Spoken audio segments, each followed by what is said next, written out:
It's NWO Chat Radio. From the foothills of the Shenandoah, welcome to NWO Chat Radio. Your hosts, Drygix and Protocon. Remember, you can always email or live chat from our website at nwochat.info. And now, here are your hosts, Drygix and Protocon.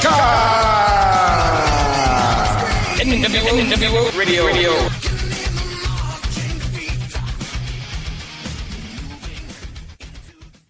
If you're listening to us right now, this is our pilot broadcast. I've just realized the stream wasn't recording, so you probably missed a little bit of our intro, but basically we're talking about disaster preparedness, and that's the focus of this podcast. It's probably going to be about 10 episodes or so that we'll do, and we'll cover all kinds of different topics of disaster, the types of disasters, how important those are to prepare for, food, water, shelter, security, communication, and those are just some topics that we'll hit on the different episodes. So, I guess typically I think our format will be around the focus around news for the first half hour. So we'll probably delve into that, and then the last half hour will be a discussion. And if we get some guests, maybe we'll have a few guests or something like that. So hopefully you're listening and enjoying the show so far. I think the biggest news that's going on right now is the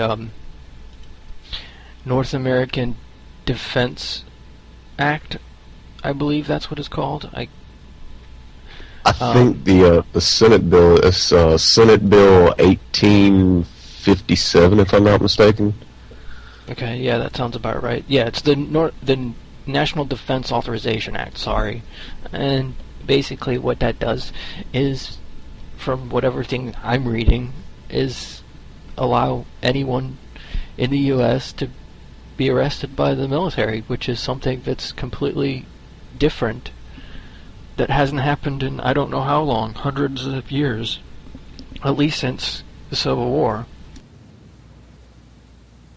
Oh yeah, I mean, it's completely unconstitutional, and anybody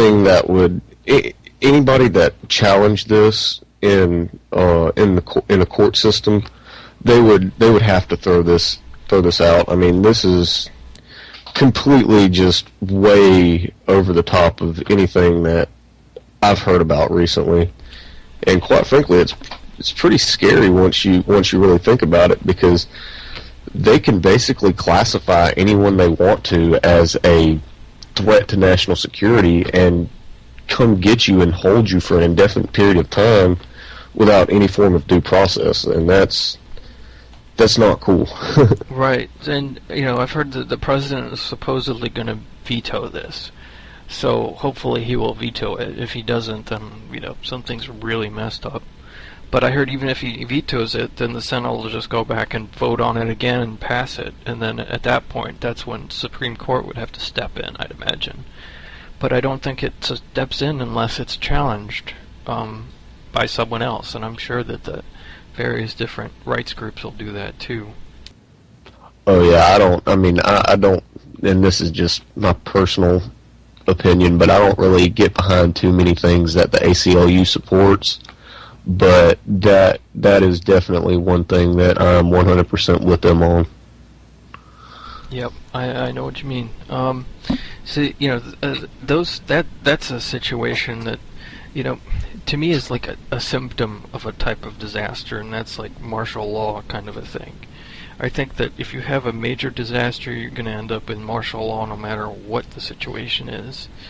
And you've got Katrina, to use as an example. After that hurricane, you had basically private military walking around the streets for protection of banks and other institutions that were there, and then the police just kind of went rogue and shot people for no reason. Oh yeah, I mean, I was in Katrina, like I was in New Orleans like a week after Katrina hit, and it was pure pandemonium for a solid month. I mean, it was just at our base camp. You could be standing outside and hear automatic gunfire coming from all over the city. I mean, it was just ridiculous. It sounded like, I mean, if I wouldn't have been there and seen some of the things that I did, I would have thought that, I wouldn't have believed it if somebody told me. But they had, the military, the National Guard was out there, and they weren't there to pass out sandbags. Right. Yeah, I mean, a lot of them were there for security and maybe doing some rescue operations with the choppers, but I think the Coast Guard was mainly doing that, right? Right, exactly. And I'm glad you brought up Katrina, because see, whenever the National Guard come in, they secured most of the government areas first. All of the all of the important people, the mayor, the government officials, the government sites where they where they had their resources at. That's all they did. So the individual citizen that lived in New Orleans was pretty much up creek without a paddle as far as their own security or their own survival, because there was a period of time there for about 2 or 3 weeks where if you got into trouble, there wasn't anybody that was coming to save you. You were on your own. Yeah, that's pretty bad. And I mean, I'm just all of the people in that sports stadium or whatever, and total lack of not prepared for this, but you kind of had like dual disasters there. You had the hurricane, and then the levees broke, so you had a big flood, and I imagine it was just kind of basically chaos down there. And that was a good example of what happens whenever something bad like that happens, and you don't have the adequate resources to deal with that kind of situation. I mean, there was people killing each other over bottled water. I mean, it was bad.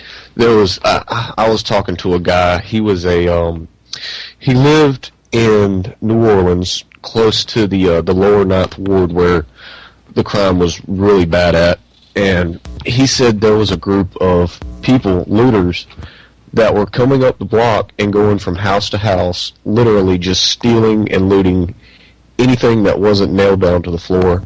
And he protected his property. He stood out there on his lawn with a shotgun and protected his property from a mob of looters, because that's what he had to do if he wanted to, protect what he had, because there wasn't anybody that would have helped him. I mean, in a situation like that, whenever you have, there is no electricity, there is no running water, there is no police, there is no EMS service to come to your rescue if you get hurt. You're it. And that's why it's really so important for people to have a plan and to have adequate resources available to them so that they can get by in a situation like that.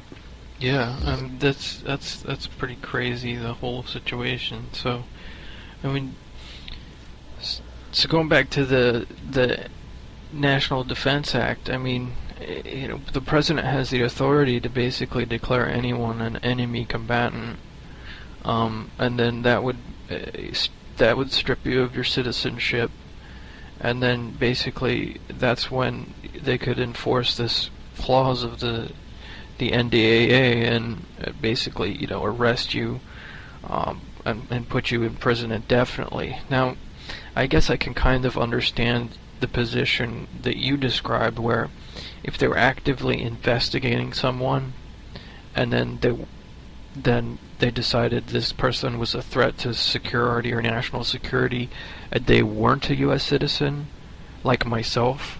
I'm not a U.S. citizen. However, I am a resident, so I believe I fall under the citizenship clause.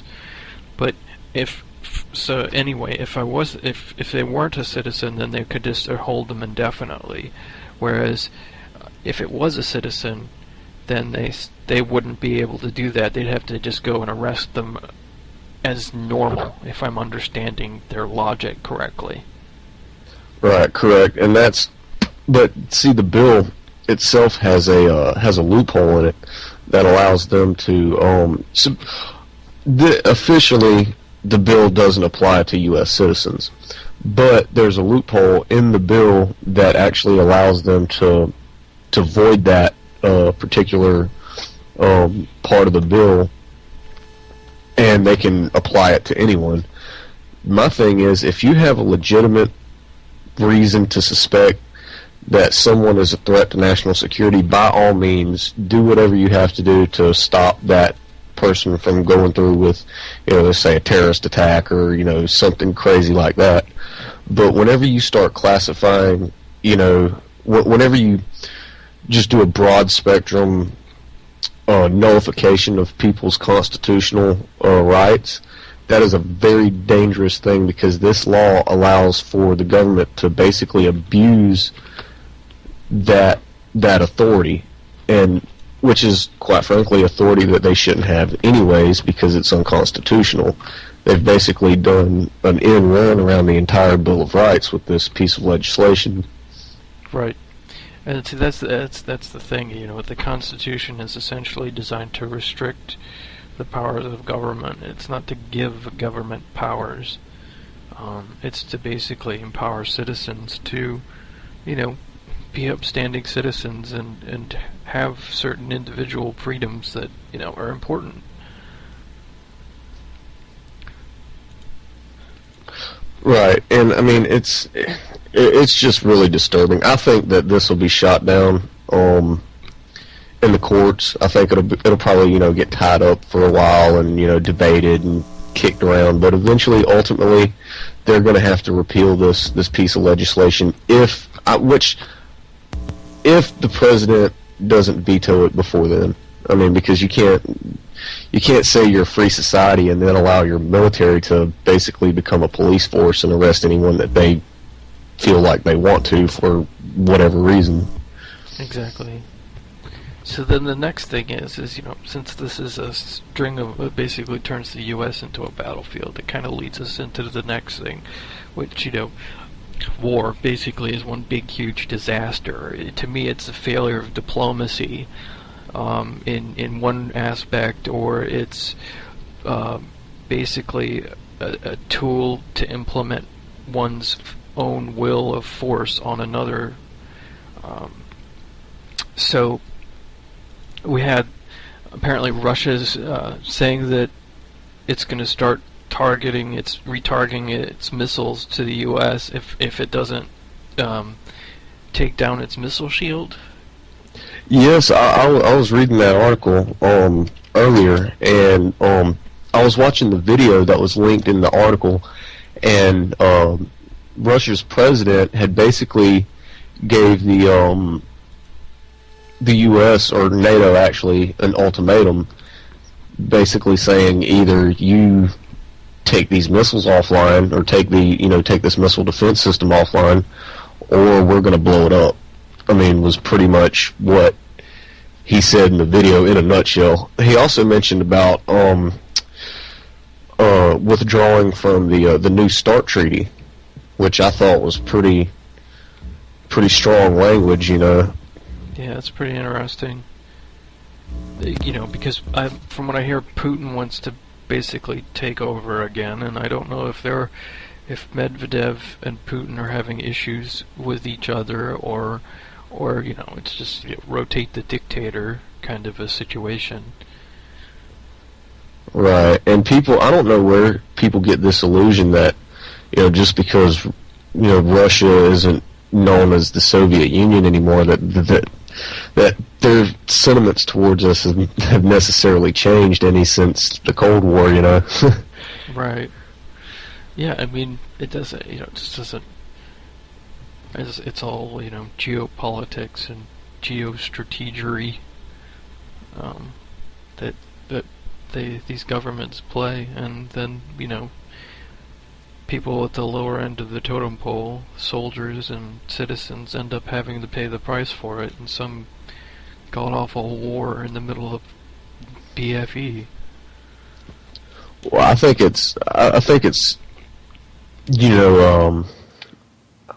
I don't want to say ironic, but I think it's interesting how now that we're in the middle of the wind down in the war in Afghanistan and Iraq, that all of this stuff just seems to be getting deeper and deeper with, Iran and Syria and, now Russia and China are getting into it.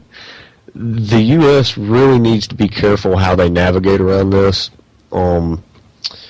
because we cannot financially sustain another war like we've been fighting in Iraq and Afghanistan. I mean, we can't do it. We don't have the money, and quite frankly, the American people are just tired of it, Yeah, I would hope that at some point that people get tired enough to just finally say, okay, enough's enough. But, since you bring up, the financial aspect of it is like, we're in an economic collapse, so that's another type of disaster that we're discussing here.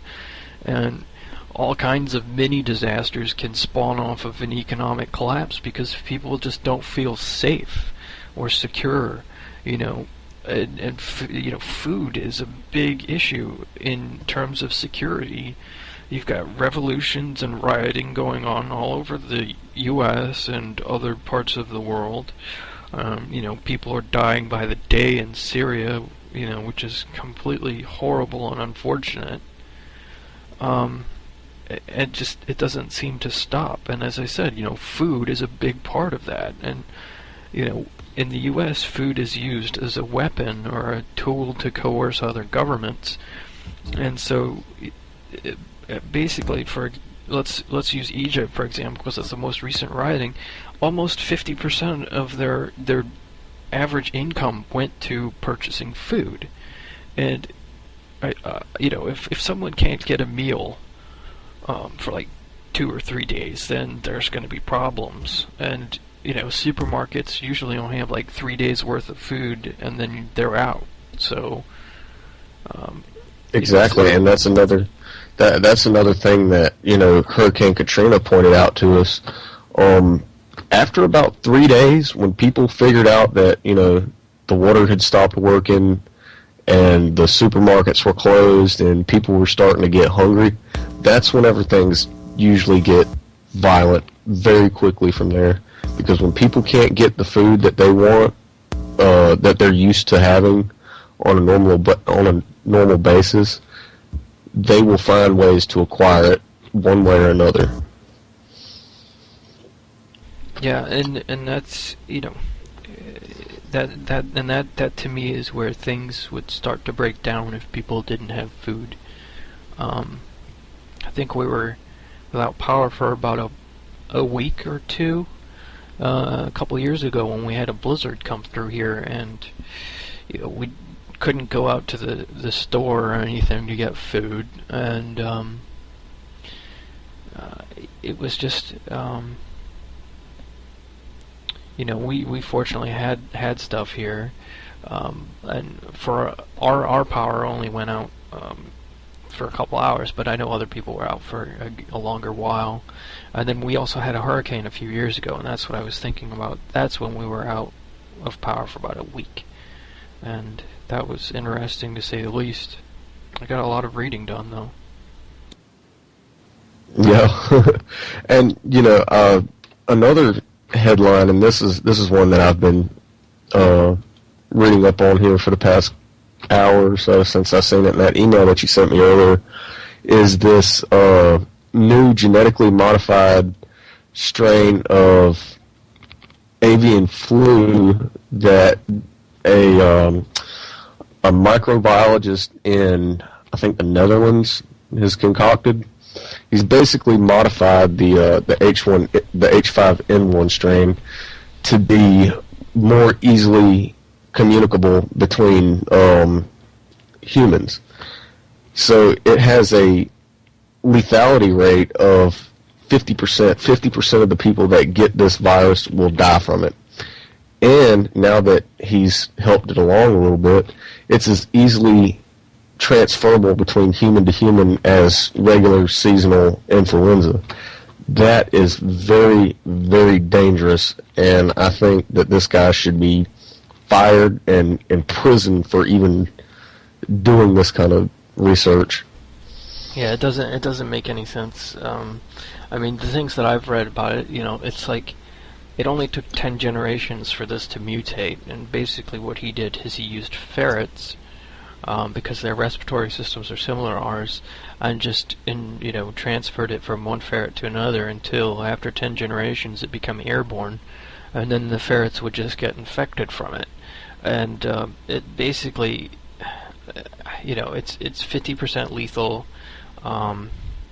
It's just not a good idea at all. But from what I've skimmed through, and this is going towards the conspiracy side of it, because I haven't been able to find any more answers other than the basic comments, is that this was a Department of Defense program to basically study if it ever became airborne, what would need to be done to prevent it. So, it's a moral and ethical gray area there that, okay, yes, we need to study how it transmits and could turn into a airborne strain, but instead they turned it into the most lethal airborne strain possible. And I think one of the doctors that reviewed this, reviewed the paper, he said that, anthrax was nothing compared to this, and that this scared him more than anthrax. Anthrax is nothing compared to this. If you look at the 1918, the Spanish flu, they estimate by the what they do is they take the estimated world's human population during that time period, and they average how many people or how many recorded deaths occurred from the Spanish flu, the 1918 flu, and then they come up with a number that tells them the estimated mortality rate of that particular virus.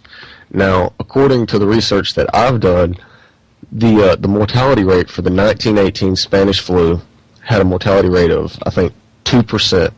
So that means 2% of the people that contracted the virus actually died from it.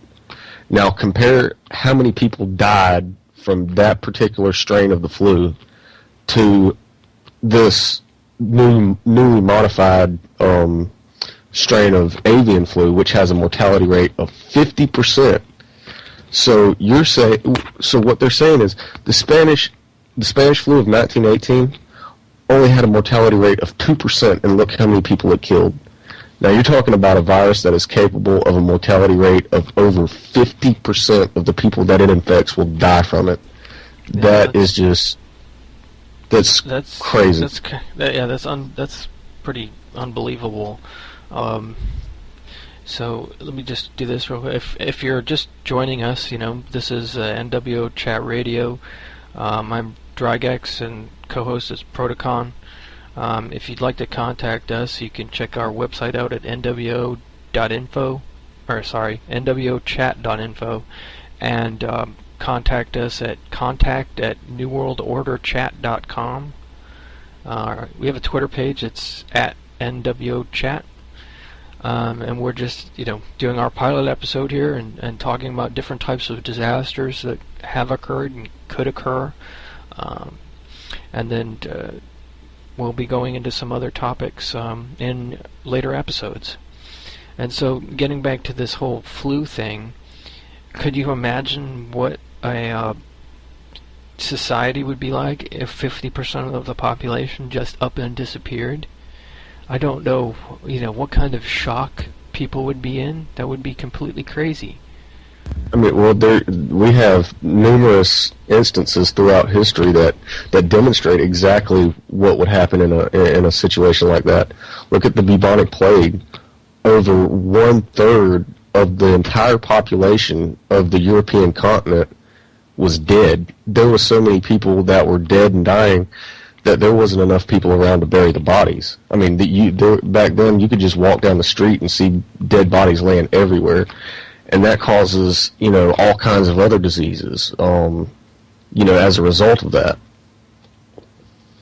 Yeah, it's just. I remember watching that TV show when it was talking about AIDS, and how that it mimicked the similar characteristics of the plague and how it attacked the cells. And one of the things they were talking about was the history of the plague, and I can remember them talking about a few people who had locked themselves in their homes, and one person who'd had the plague managed to survive the plague.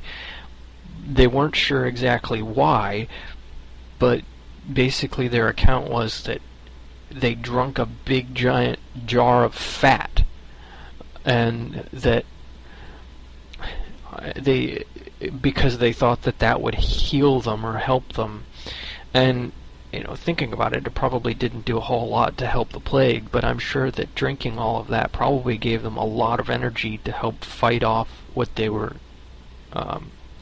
infected with. That kind of makes sense. But another thing that somebody in the chat just mentioned is if the virus itself wasn't bad enough, the sheer amount of social chaos and disorder that would precipitate from something like that would be unimaginable. I mean, you would have people not going to work.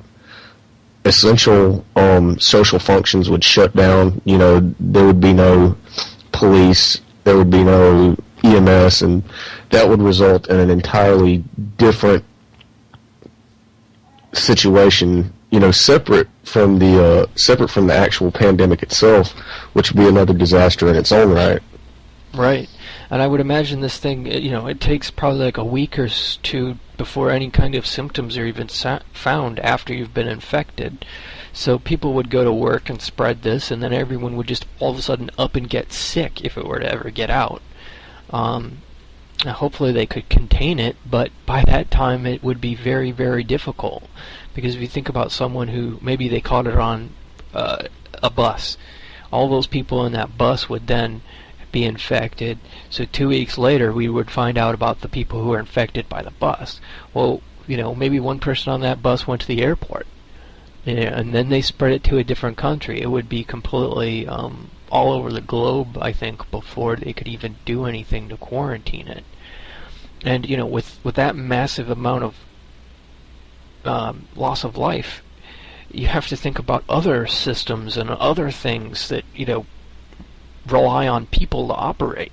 And the big one that I think of all of the time, ever since I've read this, was nuclear power plants. You had Fukushima just blow up, in April, because of the earthquake that it had, and then a subsequent tsunami off of that earthquake destroyed the holding tanks for the spent nuclear fuel rods. Now those fuel rods have to remain cooled, otherwise they'll heat and then start to react with the stuff around them. So they have to remain cool, and the way they do that is they use electricity to flow water over them. Well, 50% of the population of the Earth die. Who's going to go to the nuclear power plant to make sure that the electricity is still running and that everything's cooling correctly? You've got, I don't know how many nuclear power plants all over the U.S., a lot of them on the East Coast. So we could potentially have a nuclear disaster within, say, 30 days. If they cut off grid power and went to generator, they basically would have about, according to the NRC, they're supposed to have 30 days worth of fuel to run those diesel generators. Well, a lot of them only have 3 days of fuel. So after 3 days, okay, let's say 7 days, your nuclear reactor fuel rods are going to start overheating. And then what? Exactly, and compounded with what you just mentioned there, I mean, you really are talking about an extinction level event with all of the violence and chaos that would ensue, immediately after, a pandemic like that come out of nowhere. You compound that with, like what you just said, all the nuclear reactors, melting down, and then you have a nuclear disaster. I mean, and all in all, after it's all said and done, you really are talking about something that could be considered an extinction level event, and quite frankly, it's really scary. And another thing that I'd like to point out too is whenever this guy modified this strain of H5N1, they wasn't taking into account the fact that if this thing ever escaped from the lab, we don't have a stockpile of vaccines available to combat something like that. So this thing would tear through the human population for months before there was even a vaccine available to the general public to help stop this disease from spreading. Yeah, and that's the scary thing. And Saki in the chat room just brought up, as of 2008, nuclear power plants in the U.S., there's 104. Of those, 69 are pressurized water reactors and 35 are boiling water reactors. So that's, pretty significant. And with, Fukushima, which is, still basically spewing out radiation, those fuel rods were on top of the reactor. So basically, that explosion you saw, if you ever watched that video of the explosion, that was the fuel rods flying out of the reactor. So you have fuel rods all over the place. Exactly, and that's why I keep a private supply of potassium iodine to, in the event, God forbid, something like that ever happen, it's important to get that into your system as fast as possible so that your thyroid system doesn't absorb a lot of the harmful iodine that comes from, something like that. And another thing touching on nuclear disasters is the government, they always tell people to shelter in place. In a situation like that, their advice to people would be to shelter in place. But in all honesty, the only reason that they tell people to do that is so the highway systems don't get clogged up with people trying to get out of the hot zone so that they can get their resources in there where they need them to be at. But in all honesty, you're going to want to get as far away from that immediate area as you possibly can. And whether that's, on foot, in a car, hijack an airplane if you have to, but you have to get out of that area because, the walls in your house are not going to protect you very much at all. No, and, I don't have any kind of potassium iodide, and I live within the 50-mile evacuation zone of Lake Anna nuclear power plant. And during the earthquake, they had to shut the plant down, and they had 4 generators on site. One of those generators couldn't start. I think they had another problem with a different generator, but don't quote me on that. And apparently the casks they keep the fuel rods in moved 3 inches. And they had recently, they had their seismic equipment removed from the plant some years ago, apparently, and that was kind of covered up that they did that. So there was some issues with that. So, and nuclear power is not something to mess with. I'd much prefer thorium because it stops reacting. The only way to get it to react, from what I understand, is to point a laser at it, and it stops reacting immediately if it doesn't have that. Right, and one thing I thought about, and I don't know because I'm not a nuclear engineer, that's not my field of expertise, but they have this open air reaction going on at Fukushima. Why can't they just airdrop a bunch of sand or something on top of it, and the heat from the reaction itself would cause a glass seal to form over that. I mean, I don't know because I'm not a Right. nuclear scientist, but that would make sense to me. If I remember correctly, in Chernobyl, they dropped concrete on the reactors, basically, and encased it in concrete. Now, the thing with Fukushima, from what I understand, is that it's melted through 2/3 of its chamber already, and the issue is, and this is called the China syndrome, and it's basically where your reactor heats up to the point that it starts melting through its casing, and then eventually melts down to the water table. And once it hits the water table, hydrogen in that reacts, and you've got a super huge explosion. It's not a nuclear explosion per se, like we think of an atomic bomb, but it's a big enough explosion that you'd have radioactive particles being spewed everywhere. Right, and that makes sense. One thing that I would, and getting into and this is where we break it down into like different scenarios. You would have different techniques or plans, I guess you would say, to deal with different types of disasters. But speaking specifically for a nuclear disaster, there's several things that you want to have in place so that if you do end up getting stuck, where you have to shelter in place, one of the things that you want to do is you want to have a supply of potassium iodine, and you can take that for several weeks safely. And you want to have, the second thing you want to have is a evacuation plan.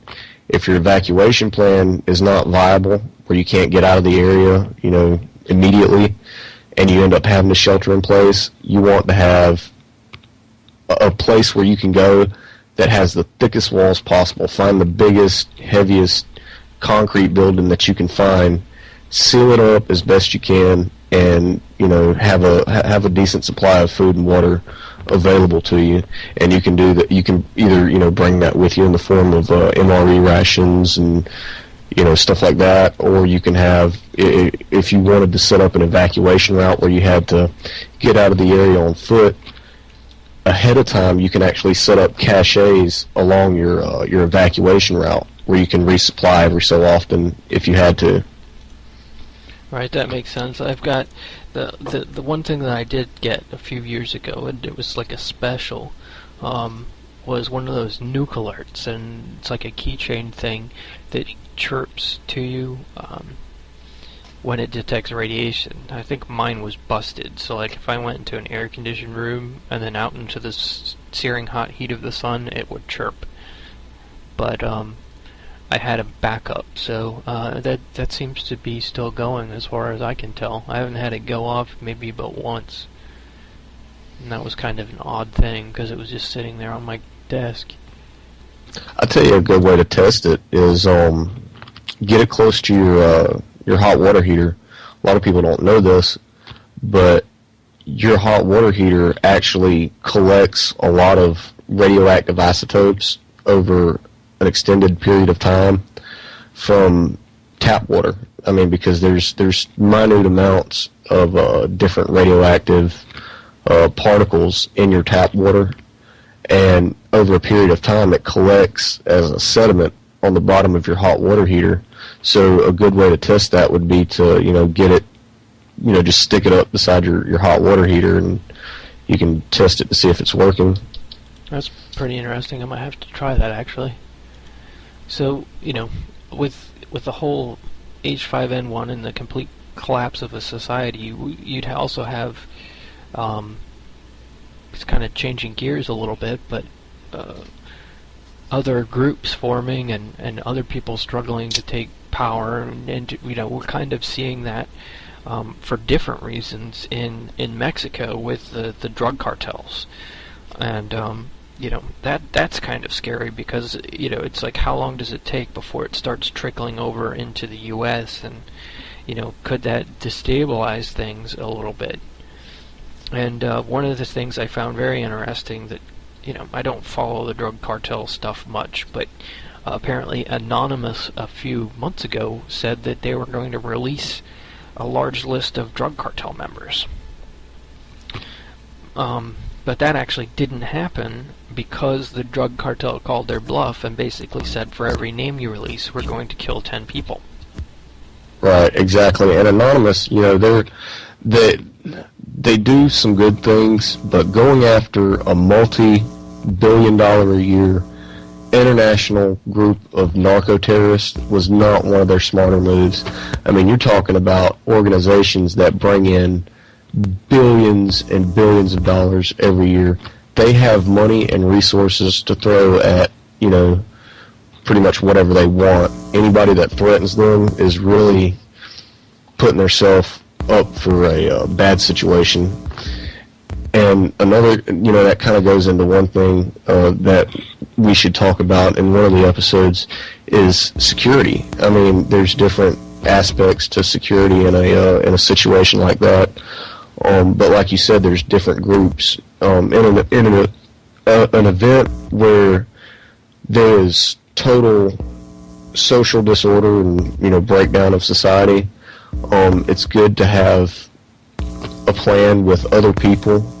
That way you can kind of pool your resources, and that's one aspect of security that we should talk about. Like your neighbors. I have very good neighbors. Everybody in my area is armed. I mean, there isn't a house on this road that doesn't have a firearm in it, and they're all really good people. I know all of my neighbors. We talk. In the event of something happening like that, as a community, we could come together and basically, police our own little part of the world we have here, and I think we would do very good as far as that goes. But there's other people, and especially in the larger cities and bigger areas, where you'll have groups of people that will want to come and take whatever you have. And we've seen that in Katrina, where there were just literally mobs of people just storming pawn shops and going through people's houses and stealing everything. I had a guy tell me that he seen somebody shoot a guy for a case of water. It was a case of bottled water, and somebody shot this man for it. Wow. And that was in Katrina? Mm-hmm. Wow, that's pretty crazy. Yeah, I remember Katrina quite well, because the chat channel actually became almost like a mini command center for daily or instant updates. It was, whilst the situation was bad, it was really interesting to see, because we had live video streams. Someone with links to some person's blog that was there. And then, we also had the scanners, so we could hear the police and FEMA scanners going on. So it was pretty interesting, to say the least. But, that does go back to basically security and being safe. And, many things can affect security, and it depends on how, what the situation really is, or what type of disaster that you're involved in. Is it a man-made, or is it a natural one? Is it, a hurricane or tornado, or do you have a nuclear reactor melting down, or you've some type of war brewing, like with Iran?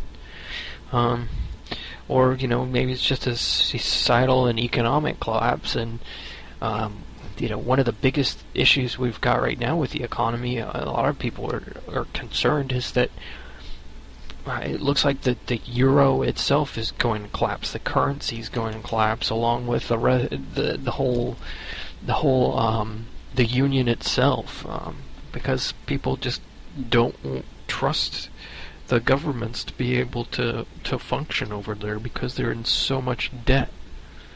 We've already had Greece collapse and various riots and things due to that, and in fact, Italy and Greece right now are under dictatorships from Goldman Sachs. Both of the people appointed to run the countries after their heads of state were let go were appointed by the European Union. So they're basically technocrats. They run based off of factual information and numbers, and not, they don't rule by whim, I guess. I don't know. But basically, it's a monetary economic dictatorship in Greece and Italy right now.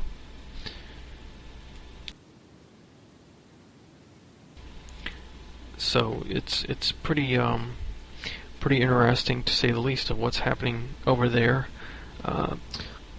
Basically, both of them are Goldman Sachs former Right. advisors or employees, and that's essentially the same people that got us into the mess here in the United States. And there, like I said, there's different aspects of security, and one part of security to protect yourself in a economic collapse like that would be a lot of people like to invest in gold and silver, and that's good because gold has never lost its value. There'll always be people wanting gold. There's probably 50 cents worth of silver in your cell phone right now. So I mean that is a good part of it. But another way to protect yourself in an economic situation like that would be to invest in things that you can barter with, things that have value because they can be used for various things. Ammunition, food,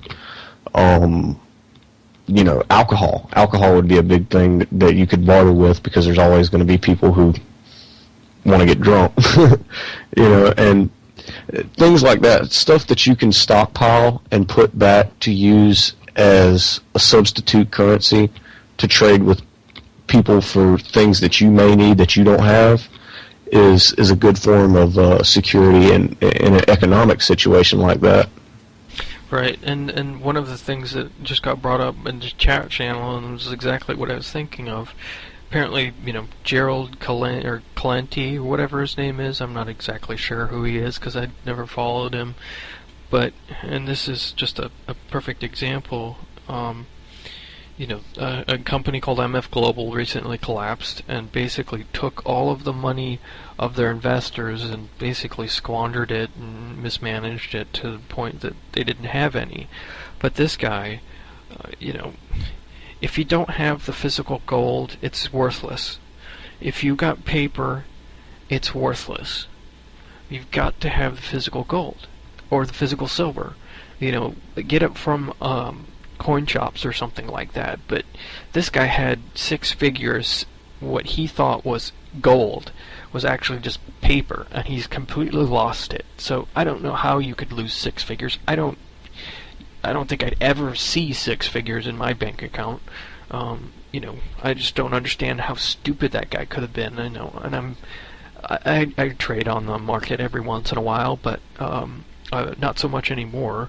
And I'm now by no means a market expert at all, but I know enough not to buy paper marked gold and believe it's real. That's just completely stupid. Exactly. That's why it's always best, no matter what you're investing in, invest in physical assets, stuff that you can put your hands on and use if you need it. Like, I could say I want to trade you this box of shotgun shells for half a bag of flour, or something like that.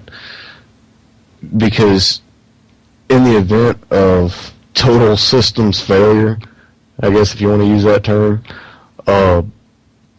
you're not going to be able to hand somebody a piece of paper that says you own this much gold because they're not going to take it. Exactly, and that's and that's the thing. It's like even in a disaster for me, I find let's talk about a complete societal collapse where your currency is completely collapsed.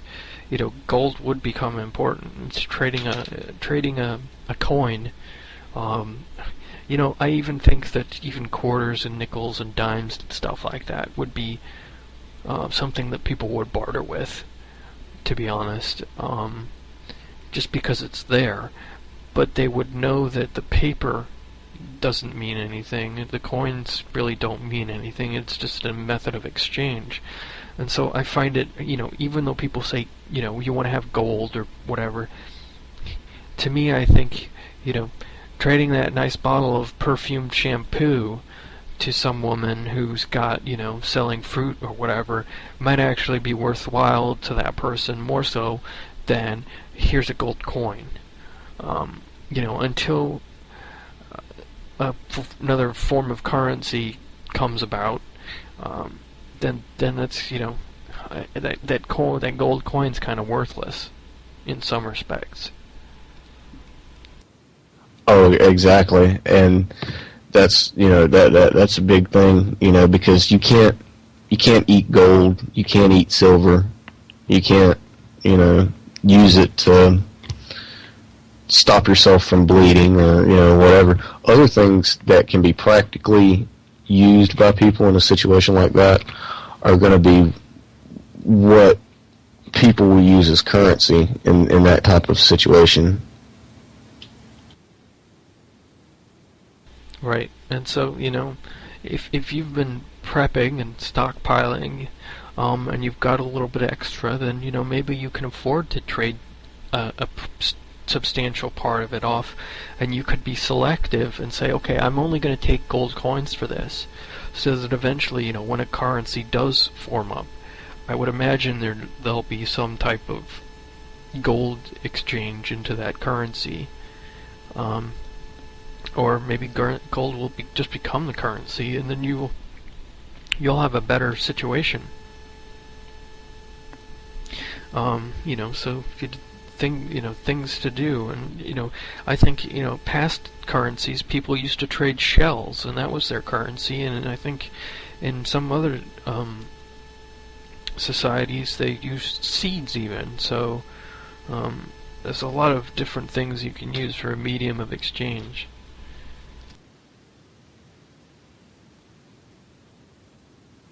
And so, right now with Europe, they're having this big issue because Germany, who's basically the head of the European Union now, because it's the most stable country apparently, monetary-wise, tried to auction off bonds. And if you don't know what bonds are, basically it's like an IOU that you put up this bond and basically say, loan me $10 and I'll pay you back the $10 with interest in 2 years. So they just put up a huge amount of bonds, and only a third of those sold. And this is how governments operate. This is how the U.S. operates. One of the biggest holders of American bonds that's not the Americans is China, and they've started to get rid of U.S. bonds, and there's been a few different credit ratings downgrades to the U.S. and to Europe, and they're getting ready to downgrade Spain. Now a downgrade is important because that's what the people who trade in bonds determine as if it's stable, if that person's going to pay back their loan. It's kind of like your credit rating, your credit score. When you have a credit card, they look at your credit score to see how trustworthy you are to give you a loan. So that's what a bond rating is, and that's why ratings are important for governments and things like that, because that affects their bonds, that affects how much money they can borrow, that affects how much they can do things. So we'll see how the euro handles the next couple of weeks, because there's talk that within 10 days or so that whole thing's going to come collapsing down. We'll see what that does. And that's a big part of this problem is people rely too much on money that doesn't really exist. People put too much faith in credit and this and that and the other. Personally, I don't even have a bank account. When I get my paycheck, it goes immediately from the bank teller's hands into my wallet, and then I take whatever, take out whatever I need to pay my bills, and then I put the rest in the safe. I mean, if I need to get a little cash to, do something with, I just go to the safe and get it out, because I've heard of instances where, in fact, I'll give you a good example. I had a friend of mine who had $70,000 in his retirement fund whenever all this economic crap started hitting the fan in the U.S. back in, I think, 2008. Well, they just come in and seized like $20,000 out of his retirement fund. He had $70,000, and they just come in and took $20,000 of his money, and they still haven't paid him back. Why did they do that? Who seized it? I'm not sure if it was the banks or what it was, but it was right at the beginning of all of this, stuff that started the economic problems that we're having now. I think it was the bank that took it from him, and then right after that they had the TARP funds or whatever. Right. That's pretty interesting. The TARP things. This is something that people don't realize, and it only just came out last week on CNN. But I've known about it for I don't know how long. A few politicians like Ron Paul and Alan Grayson have spoken out about this. That TARP was just like the icing on the cake.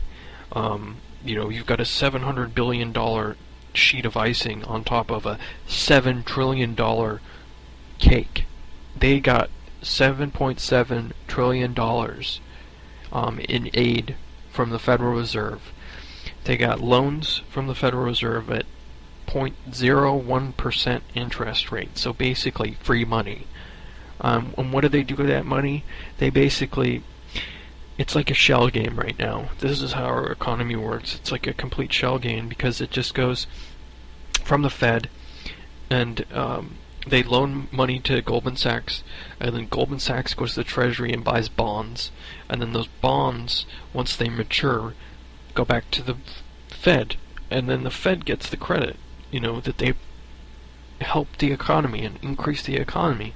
When no, all they've done is shuffled money around and created money out of thin air. They just go to their computers and type little zeros after each dollar, each number, and that's not sustainable. It can't work, and we'll end up seeing a lot of hard times because of it, and that's unfortunate because right. And that's kind of what that's kind of why I'm glad that you're doing the show, because back during the Great Depression of the 1930s, people of that time period were pretty much still self-sufficient. I can remember my grandma telling me stories of how her dad would trade with the neighbors for stuff like sugar and flour. So, they were already poor before the Great Depression even started. So whenever the Great Depression hit, it wasn't really a big thing for them because they were already used to, surviving like that. But nowadays, if the grocery stores just all of a sudden quit working, there would be thousands of people that would go hungry because people don't know how to provide for themselves like that, like they used to. Back then, people still, raised livestock. They had chickens. They had, cows. They, farmed their own land. Today, people just think that meat comes from the grocery store. They don't have any concept of what happens if I can't get my meal out of a cardboard box. Right. And then that's the scary thing, and so you've got all this upheaval and everything, and kind of coming to the close of our show. But the basic premise is that a few years ago, people like us, Protocon and myself, if we were talking about disaster preparedness or having food set aside or whatever, and even still today, you're looked at as kind of like, oh, you're a kook, you're crazy or whatever, or you've got Homeland Security putting out pamphlets that where we would be considered terrorists if we talk about certain things. But what I find interesting is that a lot of this talk now, that like people like Alex Jones and things like that, and us from in the chat channel, chat channel's been around for almost 10 years, in some form or another. It's like it's finally hitting mainstream news, if you will, or mainstream thought and acceptance that these disasters will happen, and that you need to prepare for them. The Guardian just had an article. It said, this title's "Hoarding for the Apocalypse. I really don't blame you." And basically, it was talking about this guy's mother who would put away stuff, during the whole Soviet era and the Cold War scares of imminent nuclear doom, and putting away different things, and then how later on in life he thought his mom was kind of kooky, and then you know, basically how all these different groups and things are just all of a sudden, you know, just kind of showing up and becoming more accepted. And I don't know if that's because of the prevalence of the internet, or if that's probably because, you know, it's just hitting mainstream thought. Exactly, and the thing of it is, it boils down to this: the government wants people to be as dependent on them as possible, because the more self-sufficient you are, the more independent you are of their control. So if you rely on the government and the banking systems, like my mom, I get onto her so much because she lives paycheck to paycheck. I mean, she lives out of her checkbook. If she didn't have a bank account, she would just be up creek without a paddle in a big way. And that's what they want. They want people to be dependent on the system. They want people to be dependent on them, because that's a form of control. See, if you have the ability to provide for yourself in the event of something bad happening, you're not under their influence. They can't really, I mean, they can to a point, but they can't really, you know, control you like they want to. So they want to get as many people dependent on them as they can, so that they can control them easier.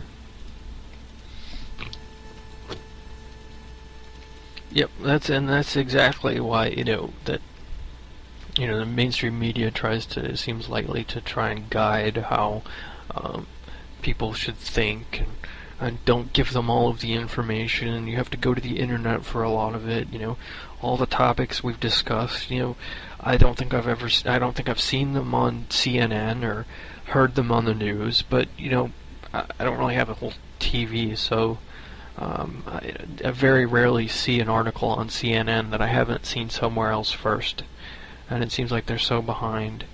You know, from the whole flu strain thing to you know, the different hacking groups that are taking on different organizations, and just the general chaos and rioting, and like Occupy Wall Street gets no time unless someone's beaten over the head or shot with a rubber bullet unconscious.